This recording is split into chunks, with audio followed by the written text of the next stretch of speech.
খুব অল্প সময়ে যদি আপনি আপনার ফিলোডেনড্রনকে এই আকার দিতে চান বা এত সুন্দর একটা জায়গায় নিয়ে আসতে চান, তাহলে আপনাকে আজকে বেশ কিছু টিপস বলবো, সেগুলো অবশ্যই আপনাকে মেনে চলতে হবে।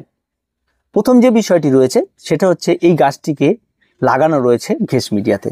শুধু এখানে প্লেন ঘেঁস নাই, এই সমস্ত ঘেঁসের সঙ্গে আমরা ব্যবহার করেছি কিছু পরিমাণ ভার্মি কম্পোস্ট এবং তার সঙ্গে হাড় গুঁড়ো, শিংকুচি, এই সমস্ত কিছু মিশিয়ে একটা ওয়েলডেনেস মিডিয়া তৈরি করেছি, যেটা ঘেঁস মিডিয়া। এবং এই মিডিয়াতে এই সমস্ত গাছগুলি লাগিয়ে দেওয়ার পর গাছগুলি আজ পর্যন্ত কোনো রকম কোনো সমস্যা হয়নি এবং গাছে কোনো রকম কোনো রোগ পোকামাকড় কোনো কিছু হয়নি।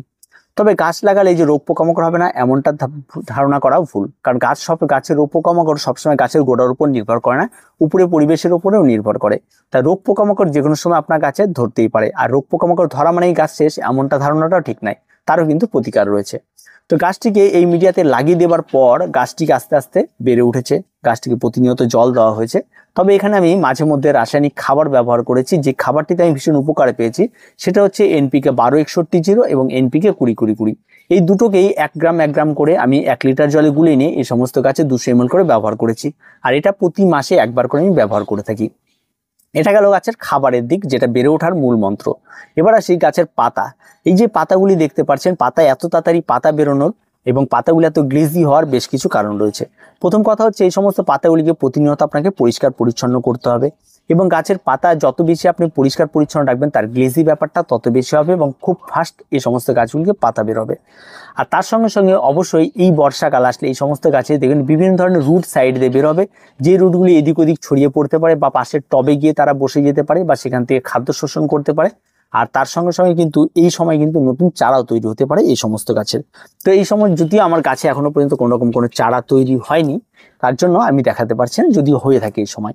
আর গাছেটি মূলত বয়স যখন চারা থেকে অন্তত 1 থেকে 1.5 বছর হয়ে থাকে, তখনই কিন্তু গাছের সাইজ এই রকম হয়। কিন্তু আমার গাছ কিন্তু এখনো পর্যন্ত গাছের বয়স 6 মাসও হয়নি, তাতেই কিন্তু গাছ এই অবস্থায় রয়েছে।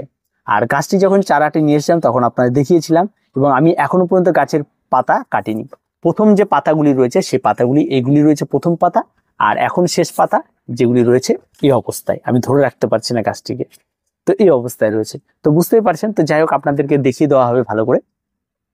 আর এই গাছে মূলত যে বিষয়টি রয়েছে রোগ পোকামাকড়, পাতায় দেখবেন হালকা ছিটছিট একটা ব্ল্যাক স্পট পড়বে।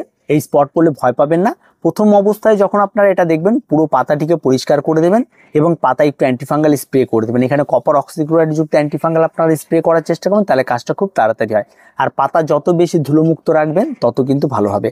আর এই সমস্ত গাছগুলি যেহেতু ইনডোর প্ল্যান্ট, আমরা ইনডোরে রাখার একটা চিন্তা ভাবনা করি, সেই জন্য এই সমস্ত গাছগুলিকে অবশ্যই ধুলোবালির পরিমাণটা একটু বেশি থাকে।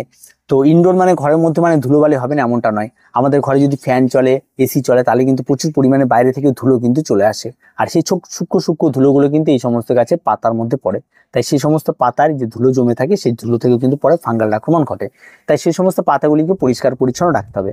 এবার আসি পোকার আক্রমণ। এই সমস্ত গাছে পোকার একেবারে আক্রমণ ঘটে না এবং সেদিক থেকে একদম আপনি রোগমুক্ত থাকতে পারবেন।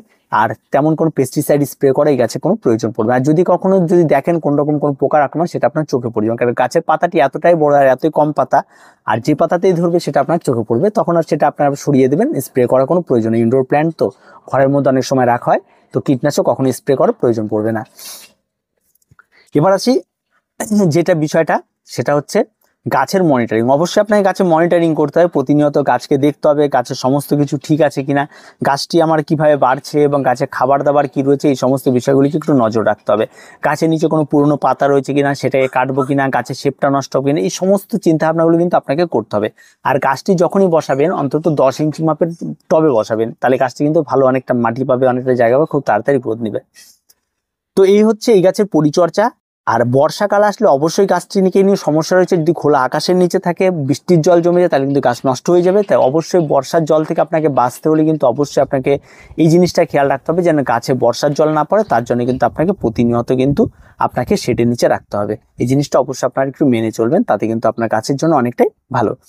আর বর্ষাকালে আরেকটি সমস্যা অনেকের রোগ দেখা দিচ্ছে, গোড়া পচা রোগ। যদি কোনো কারণবশত গোড়া পচা রোগ দেখা দেয়, যদি দেখেন চট করে এই গাছে গোড়া পচা রোগ বুঝতে পারবে না। তো গোড়ার কাছে আপনারা যাবেন, দেখবেন ছোট ছোট পোকার আক্রমণ ঘটে এবং সেই পোকাগুলি দেখা যাচ্ছে কিনা মাটিতে বা তার উপর দিয়ে দৌড়ে বেড়াচ্ছে কিনা সেটা আগে দেখবেন।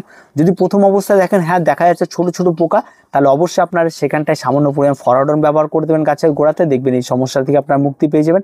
আর যদি বেশি পরিমাণে পোকা দেখেন বা পচে গেছে, তাহলে অবশ্যই আপনার সঙ্গে সঙ্গে গাছটিকে তুলে রিপোর্ট করে আবার নতুন করে অ্যান্টিফাঙ্গাল গোড়ানো জলে কিছু টাইম রেখে আবার নতুন করে বসিয়ে দেবেন, দেখবেন গাছটা আবার নতুনভাবে বেঁচে উঠবে। আর মাটি বা ঘেস আপনারা যেটাতেই করবেন, মাটির মিডিয়াতে এই গাছের গ্রোথটা একটু স্লো আছে এবং ঘেস মিডিয়াতে এর গ্রোথটা অনেকটাই ফাস্ট আছে। তো সেটা আপনাদের যেটা ভালো লাগে সেটাতে আপনারা করবেন। আর আমি মূলত এই টবের মধ্যে করেছিলাম, সত্যি গাছটি অসম্ভব সুন্দর হয়েছে। আর টবের সঙ্গে গাছের গ্রোথ বা সবকিছুই মানে দেখার মতো হয়েছে। আরেকটি গাছ রয়েছে এখানে আমার, সেটা আপনাদের একটু পরে দেখিয়ে দেবো। সেই গাছটিও কিন্তু অত্যন্ত সুন্দর। আর ফিলোডেন্ড্রন কিন্তু শুধুমাত্র একটা না, এর অজস্র ভ্যারাইটি রয়েছে, তাই মানে কিছু বলার নেই। প্রত্যেকটা ভ্যারাইটি কিন্তু দেখার মতো। কিছু ইয়েলো ভ্যারাইটি রয়েছে, সেটাও একটা রয়েছে। এবং এতে কিন্তু কোনো রকম কোনো সমস্যা নেই, প্রত্যেক গাছে কিন্তু একই রকম পরিচর্যা করুন, গাছগুলি দেখার মতো হবে। তার কিছু বলার নেই। ফিলোডেন্ড্রনগুলি এই বর্ষাকালে ছোট ছোট বিষয়গুলি একটু মাথায় রেখে আপনারা চলুন, দেখবেন আপনার গাছ অত্যন্ত সুন্দর হবে। তো ভিডিওটি ছোট্ট হলেও আপনাদেরকে জানানো ছিল বর্ষাকালে কি করে আপনার ফিলোডেন্ড্রনের পরিচর্যাগুলি করবেন আর এই বিষয়গুলিকে মাথায় রাখবেন। আর কিছু বলা নেই, ভিডিওটি এ পর্যন্তই। ভিডিওটি ভালো লাগলে অবশ্যই লাইক, শেয়ার এবং কমেন্ট করুন। আর চ্যানেলটিকে অবশ্যই সাবস্ক্রাইব করে রাখবেন। আর দেখা হবে পরবর্তী ভিডিওতে।